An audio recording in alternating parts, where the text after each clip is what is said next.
ஓம் நம சிவாய். அனைவருக்கும் அன்பு தெய்வ மகளின் வணக்கம். இன்றைக்கி நம்ம தட்டில் அன்னபூர்ணி இருக்காங்க. தாய் அன்னபூர்ணி நமக்கு நம்மளுடைய கர்ம பலனுக்கு ஏற்ற மாதிரி அன்னாட நமக்கு உணவு நம்ம கைக்கு வரும். நம்ம வாழணும்னா உணவு எந்த அளவுக்கு முக்கியமான சொல்ல வார்த்தை உண்டாங்க. ஒரு நாளைக்கு ஒரு மனிதனாகிய நான் 3 வேளை சாப்பிடணும் இல்லையா?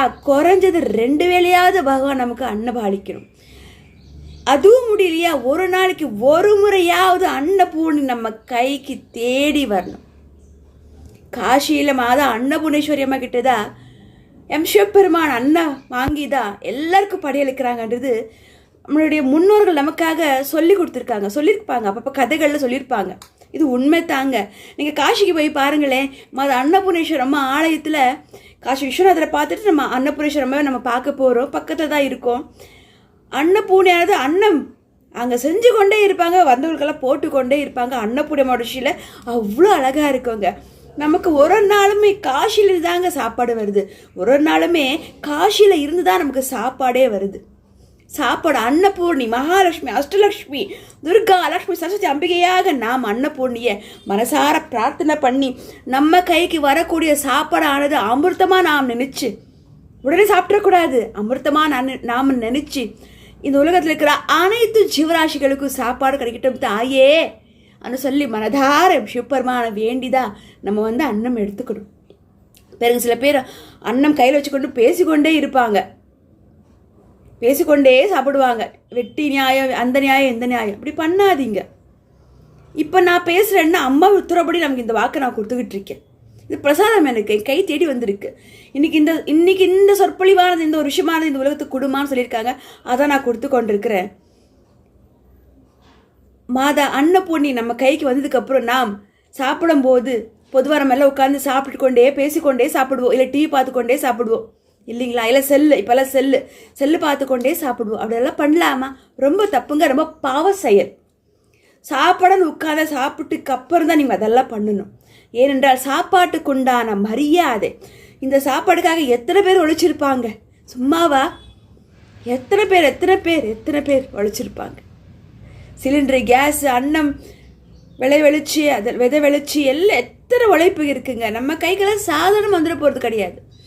அத்தனை பேரோட உழைப்பு தான். பிறகு நம்ம வீட்டில் யாராவது உழைச்சிதான் இந்த சாப்பாடு நம்ம கைக்கு சேருது. அப்படின்னா இந்த அன்னபூர்ணியை நாம் எந்த அளவுக்கு மதிக்கணும்? அன்னபூர்ணியை நம்ம கையில் இட்டுக்கொண்டு நாம் வீண் கதை பேசலாமா? பேசிக்கொண்டே நம்ம சாப்பிடலாமா? ரொம்ப தப்புங்க.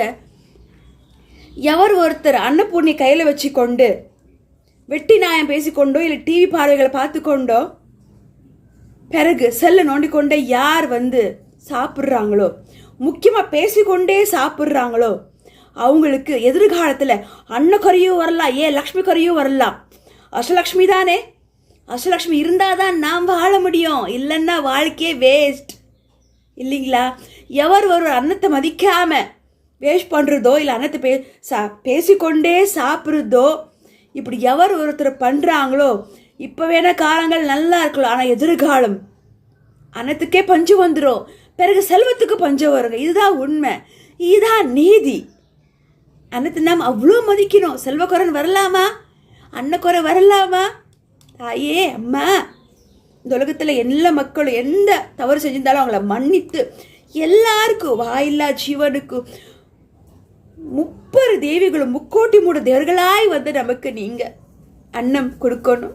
அந்த அன்னத்தை நாமளும் மதிக்கணும். மதிங்க.